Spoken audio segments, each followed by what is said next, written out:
તો ધરપકડ બાદ લોકગાયક વિજય સુવાળાએ માફી માંગી છે। મારા અને દિનેશભાઈ વચ્ચે જે પણ કંઈ હતું તેમાં સમાધાન થયું છે તેવું વિજય સુવાળાએ નિવેદન આપ્યું છે। સમાજના આગેવાનોની દરમિયાનગીરીથી સમાધાન કર્યું છે। જે પણ આક્ષેપ મેં કર્યા હતા તે પાયા વિહોણા છે અને તેમની હું માફી માંગુ છું।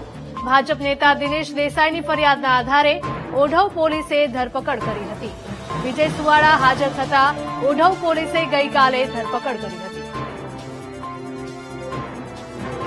દિનેશ દેસાઈ નામનો વ્યક્તિ સસ્તી પ્રસિદ્ધિ મેળવવા માટે 3-4 વર્ષથી મારા પાછળ પડી ગયો હતો। મને હેરાન કરતો હતો, મારા જોડે ખંડણી કરતો હતો, ઉઘરાણી કરતો હતો અને મને એવું કહેતો હતો કે મારી સત્તા બહુ છે, મારી પહોંચ બહુ ઊંચી છે અને હું ગમે તે કરીશ, હું તને ગમે ત્યાં ભરાઈ દઈશ, હું તને કાર્યક્રમો નહીં કરવા દઉં, સ્ટેજ ઉપર નહીં ચડવા દઉં।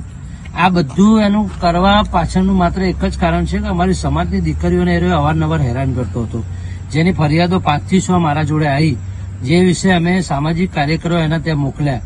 આ વાત એને ખટકી અને એને મને સીધી ધમકી આપી કે આ બાબતે કોઈ મારા ઘરે આવવું જોઈએ, મારા કોઈ પ્રશ્ન પૂછવા જ નહીં અને સત્તાનો દુરુપયોગ કરીને આને અત્યારે મારા વિરુદ્ધ એફઆઈઆર દર્જ કરાઈ છે।